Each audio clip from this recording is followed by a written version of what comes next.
Welcome to Digital Talk Podcasts, where we spotlight entrepreneurs and innovators leveraging technology related to telecoms to drive positive global impact.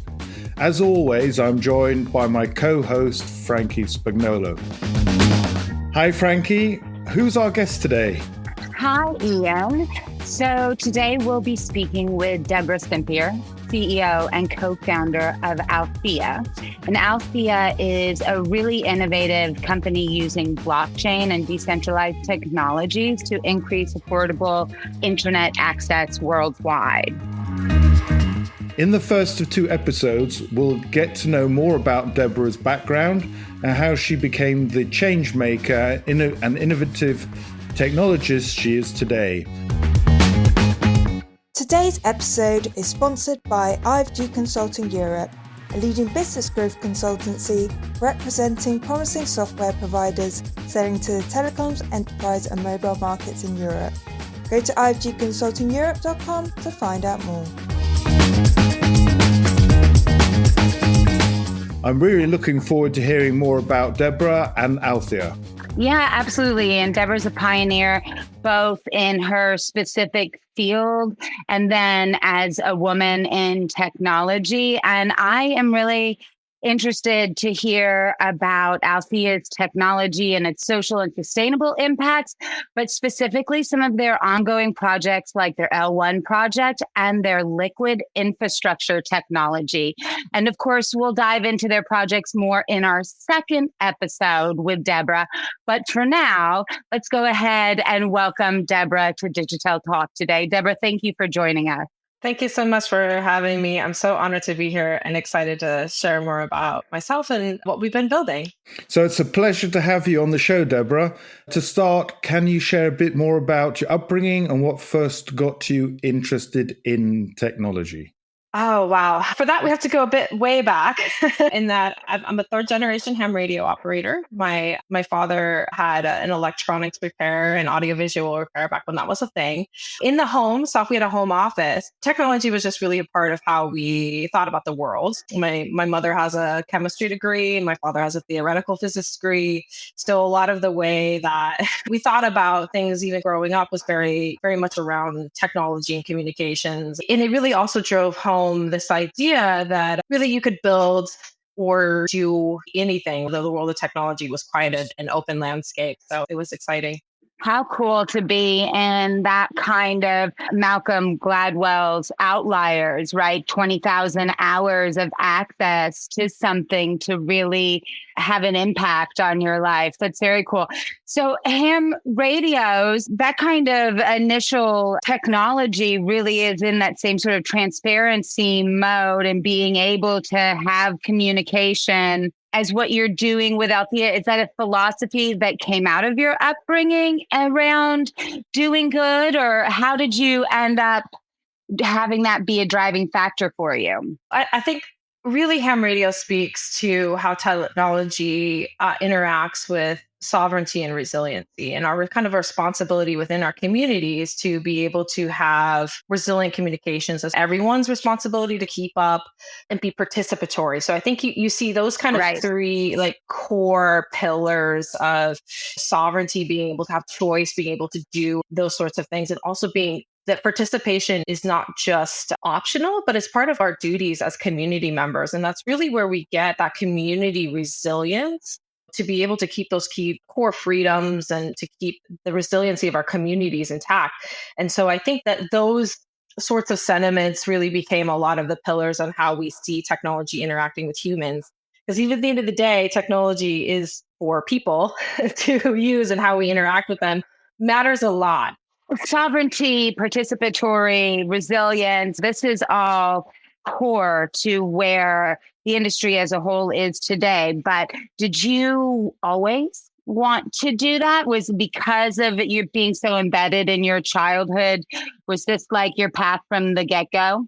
Well, I would say that those sorts of principles really led me to the understanding that, that there was a lot of exploration and that we could see things in different ways, right? So that it wasn't rigid.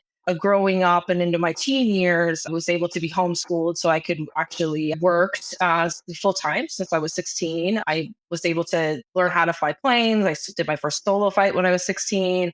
I showed horses, and I was just really able to be involved in a lot of different things and explored a lot of different sort of avenues. But I think the sort of underlying perspective that technology is not rigid, and that it is really open for anyone to be able to explore and to take and to utilize. Just on your background, I think it's quite interesting that did you say showing horses and flying at the same time? There's a little interesting geographical note there. And then I was showing horses, managing a barn around 16. And I was actually working in typesetting, because I might date myself on how old I am, and that there was actually a career in typesetting. But the airport was quite near to the barn. That sort of thought, this looks like something that could be quite interesting. And then did the flight lessons. And then I started doing a university up in Auburn, Washington, when I was about 17, getting a little bit more in depth on flight. Flights and blockchain and engineering and connectivity, like this is all very math heavy. Do you have any advice for young girls who are at that moment in looking at maths and the fascinating adventures that clearly even at 16 you were taking off on around maths and going down that path? I would say that I maybe am not the best example of this, because math is actually not my strong point, but it was really the sort of will to be able to figure things out. And the other piece that I think was really critical is finding a team and people with have shared vision to collaborate with. And it's really that diversity and bringing different strengths together and sharing that goal. There's really all the best parts of being human. So I think really bringing your strengths, whether it is in math or perhaps being able to look at things in a different way, which is so exciting. I would also say that what is so exciting about the internet is that it brings your peer group and your ability to collaborate with people global. So really anyone in the world, you might find that right person who also shares that same vision, or right group of people in order to move things ahead. So that's what's so amazing about the state what we live in right now. So you were saying that there's collaboration, you're pooling strengths from different people as part of the group. So what would you consider your dominant sort of strength is, or what we're able to say about Deborah, saying, oh, Deborah's great at? Well, that's it. I don't think we're ever very good at figuring out what our own strengths are. But I am quite stubborn. And I would think that the consensus is that the grit and determination is a lot of it. I mean, they always say 1% ingenuity and 99% showing up and putting in the work. And I do believe that's really a lot of it. There are exciting parts of any sort of project or any grand vision, but the day-to-day is a grind. So you really have to have that underlying grit, determination, that sheer force of will to keep things moving along. I would say that's my strength. The word that I think comes to mind is persistence there, being able to persist and continue. At least that's what when you springs to mind as you say that. It certainly was a very huge tagline in the U.S. that she persists. And I think that's a big part of American history is that kind of grit and determination and the hard work that built a lot of those things that we see. So you were talking, we mentioned about the flying and the horses, but one of the questions I wanted to ask was regarding hobbies that you have. Are there any other hobbies you have? And is there one out there which the listeners here might be surprised about? I think I love what I do. I would say actually it's very hard for me to separate up what is work and what is something that's just a hobby, because I really do generally is passionate about this idea that we can communicate and build and participate in infrastructure. I've always actually been a fan, although I've not been able to really act on it quite yet, but I've been really involved in building submarines and homemade submarines. So at some point in time, I'd like to be able to do more work on the submarine and also do the communication between vehicle to vehicle on the underwater. It's really fascinating. We saw submersible drones at MWC this year, which were really cool. But that goes into, right, like this communication of machines that we're at, but like in ways that we haven't even begun to think about. And I really think your platform starts to do that. And I don't want to jump to platform stuff till we get to the next one. I wanted to ask you, it does take grit and it does take determination to get to this point as an entrepreneur. in innovative, like cutting edge technology that has regulatory challenges, that has all this. It's clearly you had strong role models around the technology side of things, but was there a book or a movie or something that as a young person helped shape or define some of that grit for you? I've been heavily influenced by the work of Victor Hugo. I actually named my first son Victor after Victor Hugo. And in particular, his work, Les Miserables, I think really has so many different perspectives into aspects of humanity. And I think really tells that story of the enduring qualities of grace and really a humanity prevailing. And I think that's really been formative. It certainly was formative in my younger years. Is there one piece of technology, if you could name one from history, that you think is the most important? I think the internet. It's transformative because it brought us global, right? Because we can associate with anyone else in the world, right? Almost like this great translator, but also because it's the first kind of piece of technology that was really accessible to a great many people. We think about even books, right? Before the idea of Gutenberg, right? Like we weren't able to really disseminate knowledge in this way until the internet. And to do it as such participation that anyone could go and make a TikTok or a YouTube or write a book or a blog. It's so amazing. And access to information is the great human equalizer. So yeah, gotta love the internet. Yeah. So I think we're quite privileged in this, but I think it's also a responsibility. I think we really do have some responsibility to keep these things open and keep them, that association, the ability to share knowledge, open to everyone. And I do think it's very critical timing right now that we stay vigilant to that.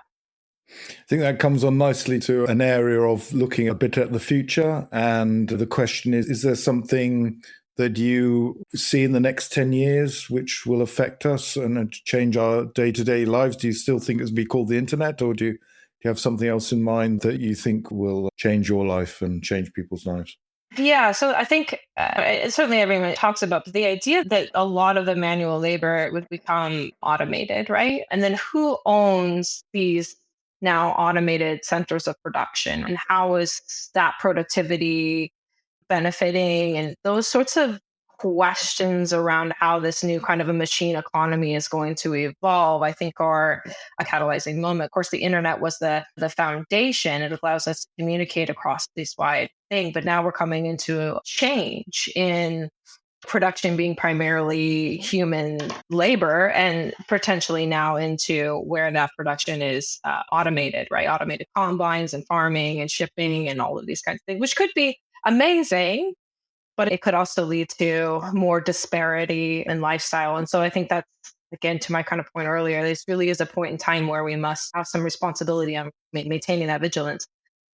Yeah, certainly can. And a moment where I don't come necessarily from a technological background or an engineering background as far as school. I've been in the industry almost 20 years now, so it feels like forever. But this idea of participation, like everybody can participate in how it's shaped, and we need to, because that's how the biases get built into it. And sometimes, and Ian and I talk about this, think about life without technology, or how would it be? It's almost impossible to untangle. But we like to pose a question. If you could take one piece of technology with you, you were stranded on a desert island with only one piece of modern technology, what would you choose? Radio, that you can certainly communicate. Yeah, a radio and a piece of some metal wire, and then I can make an antenna. And that has an interesting background. And also we have a little 7-acre farm, and taught myself to do everything from butchering animals and to spinning wool and these kinds of things too. And brought that into when we were building Althea, build Althea with cantanas and whatever you have. And so that's what's me. We know as long as you have some method of communication, and there's really a lot that you can do. But also maybe potentially get rescued. Potentially that. Would it scare you? Or do you see it as a challenge? What would your attitude be to being stranded on an island? Well, yeah, I've fortunately been privileged enough to be able to spend some time building up my resilience skills, and I can pretty much survival as long as there's Yeah, as long as there's water and some sort of source of food, I think I would actually be quite fine until I could communicate, and then the rescuing party would be fine. Probably not fear, but probably get to work. Make sure you got your core needs Right? met, and move on from there. I just think you just go, yep, okay, what's next? What can I do? You just somehow find a way to get through it. I don't think it would fluster you at all, is my impression, but there you go. But also, it sounds like you've got an eclectic mix of experience through your life that you've been able to build. I don't know how to spin wool.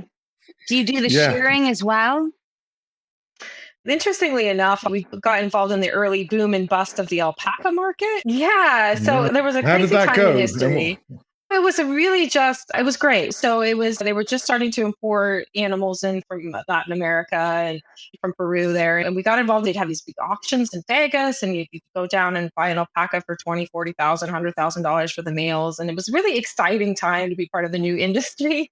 But then 2008 came around and quickly reset that industry back down to probably more. But it was really interesting time to be part of it and really seeing that life cycle of a really quick boom and bust.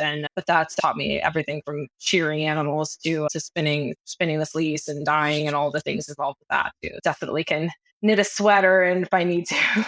And so thinking about alpacas, this is a high-end, high-quality, luxury, like local sourced product that comes out of the end of this market, right? And in the realm of sustainability today, I think things like blockchain and a lot of the stuff maybe that the telcos are doing to decrease energy and that sort of stuff has sustainability impacts.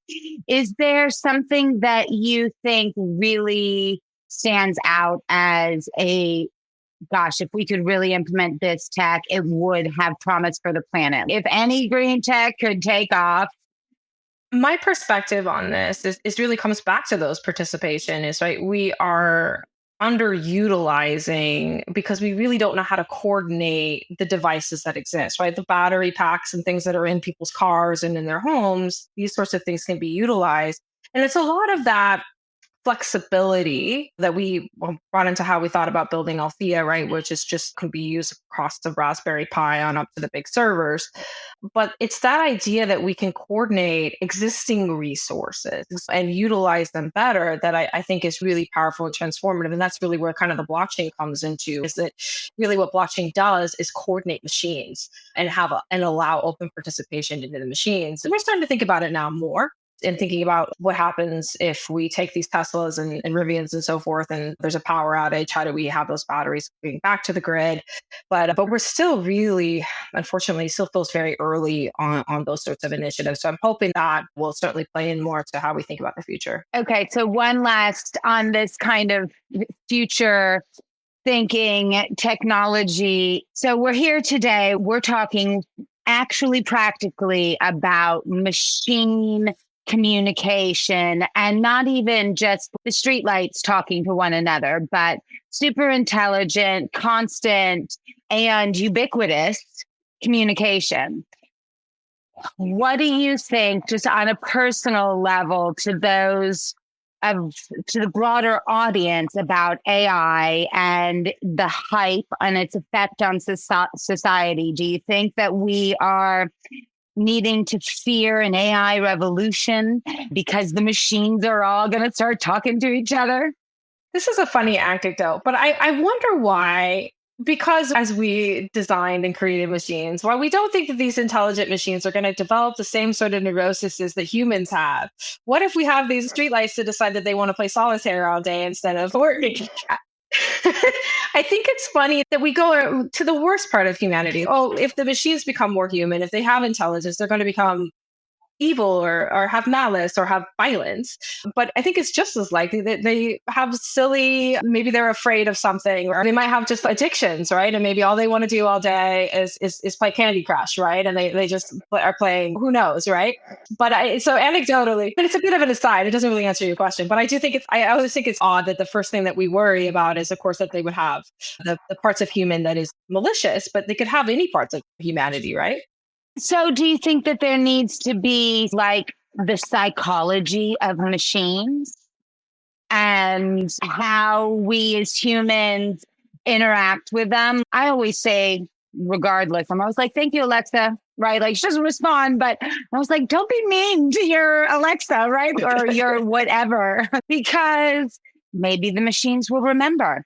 If they rose up and decided to play Candy Crush all day and stopped working as traffic lights, it could cause a chaos anyway here on Earth.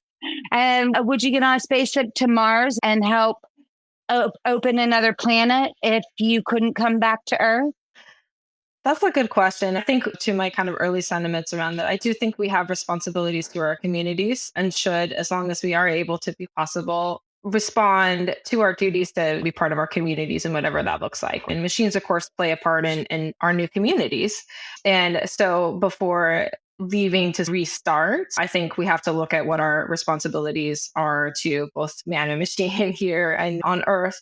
I've also said if you look around it to some of the more inhospitable places of the Earth, whether it's the deep sea or the desert, there's probably a lot of ways in which we can find ways to rehabilitate the Earth that's probably still more hospitable than Mars. And do you have a view related to connectivity? And given that our podcast is about things like tech for good and sustainability, where do you think connectivity can help most? You were mentioning yourself about us really having to take self-responsibility for our existence and our futures. Do you see poverty, education, health? What do you see are the sort of main areas that you've seen yourself where connectivity and the work you're doing has been effective? Oh, it's such a critical piece to the point about that knowledge being the great equalizer.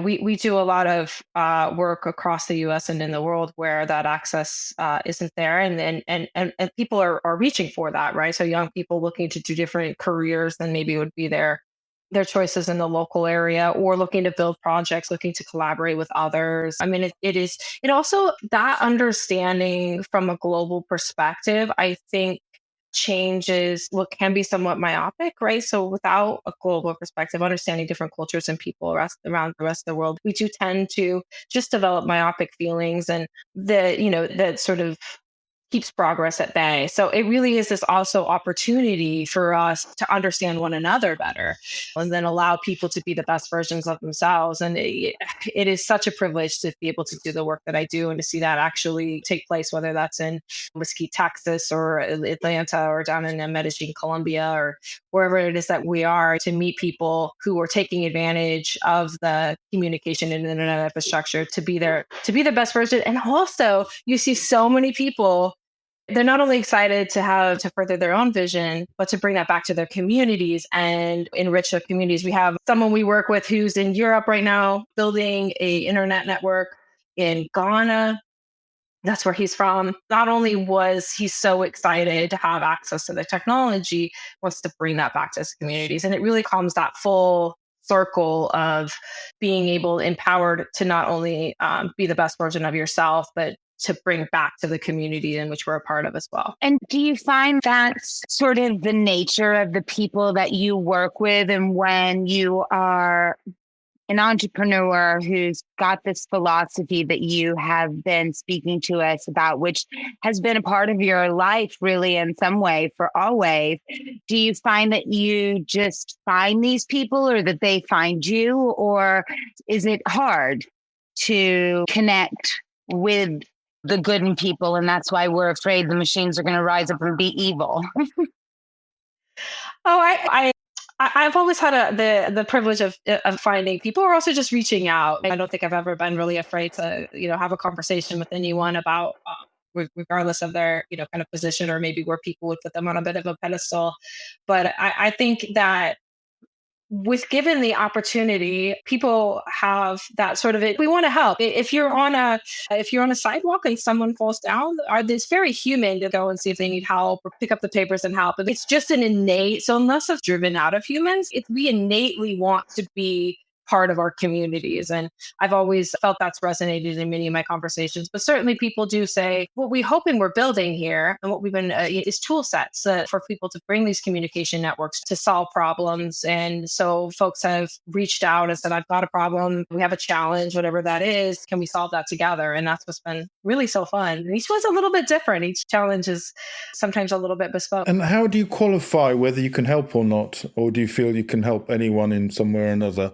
I'm just thinking, you just said yourself, these people come to you. I think it's actually, which you'll hopefully we also be talking about, is learning more about what you're actually doing in the other part. But I see from what you're saying is you're an enabler, if you like. You're enabling other people to build something on top of, let's say, the fundamentals of communication. I think it's an interesting question of you also can't be everywhere at all times doing everything. And there must be a way of succinctly trying to understand where can we get the best, is it the most buck for our money? Is that the Best bang for our buck? Yeah, sorry, that's it. I'm known for getting these things slightly wrong. Yeah. I think so. To that end, it is why Althea is a neutral and open and permissionless platform. Much in the same vein of why Linux is so powerful, because anyone can use it. And certainly there are companies like Red Hat that support Linux integrations. But it is, or we think about even Bitcoin, right? It is that neutral, agnostic, open platform that is available to all to build and interact with, that we're hoping to build the ecosystem around Althea with.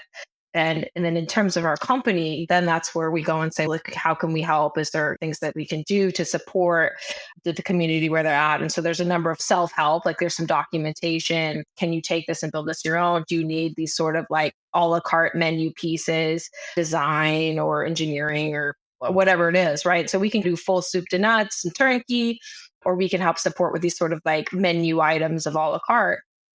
But then I think where we make the biggest impact is developing something that is permissionless to interact with. And I think that's what's so exciting. Do you find it as a woman that there is like a subtle sort of undertone of credibility in being a female leader in the cryptocurrency industry that helps with that credibility and really is, oh, this makes so much sense?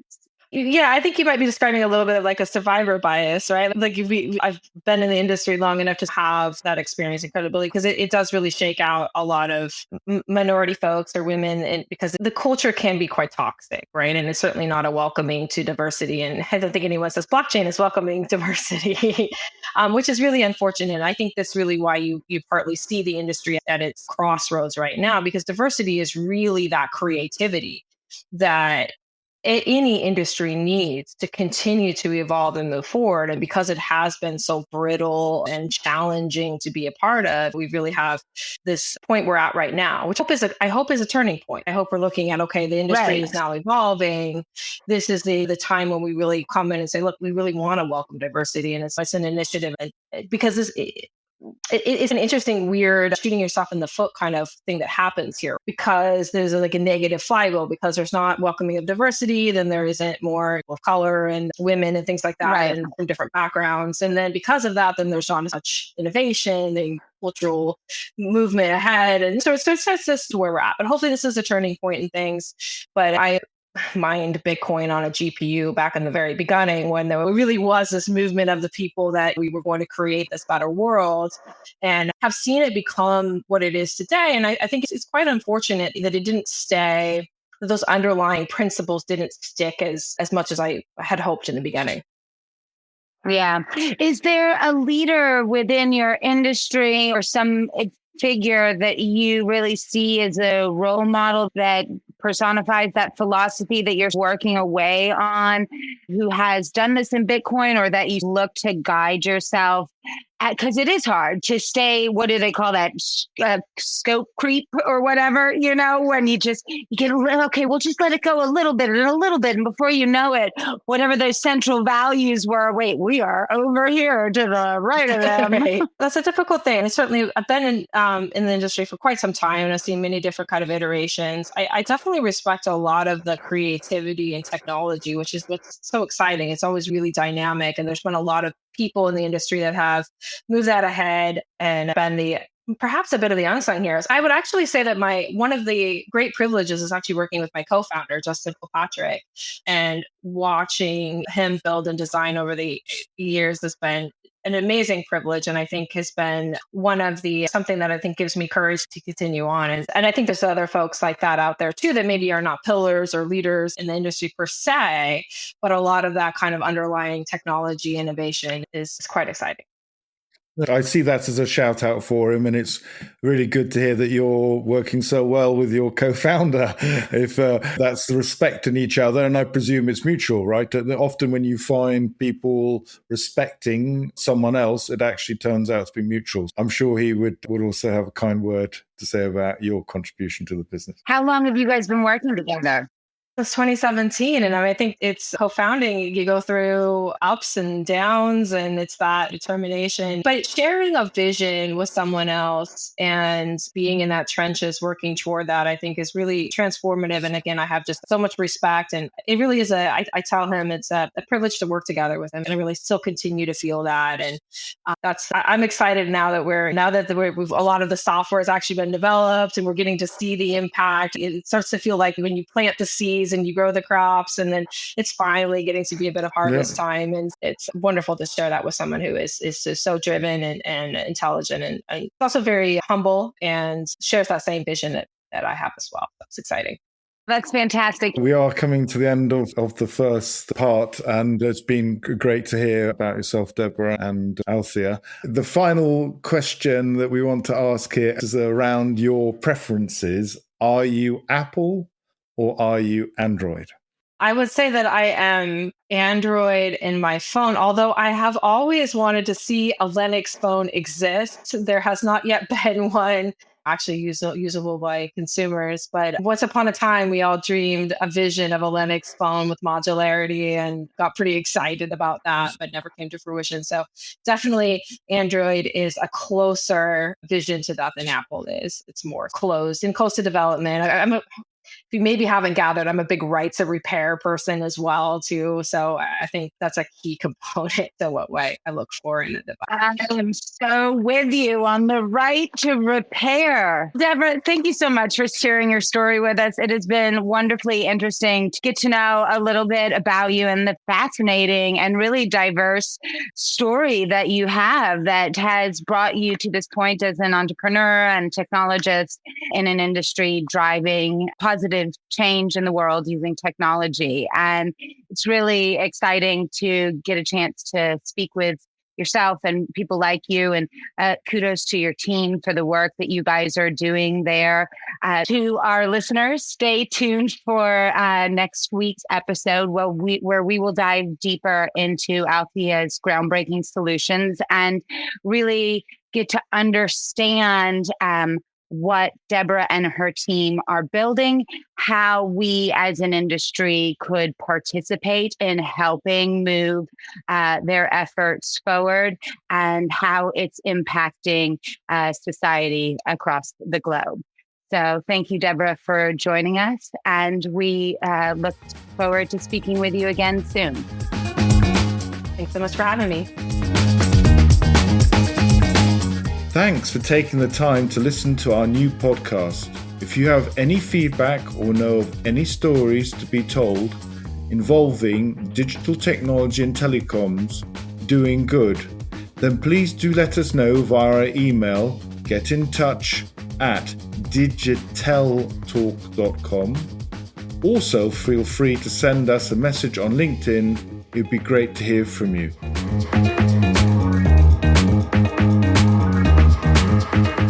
Before we go, if you've enjoyed today's episode and would like to support the podcast, then don't forget to give us a follow and hit the notification bell so you never miss an episode. Also, if you'd like to leave us a review or share it with your colleagues, it really helps us on the channel. Thanks so much for being a part of our audience today, and hopefully you'll join us next time. That's all we've got time for, so it's goodbye from me. And that's goodbye from him. Bye for now. now.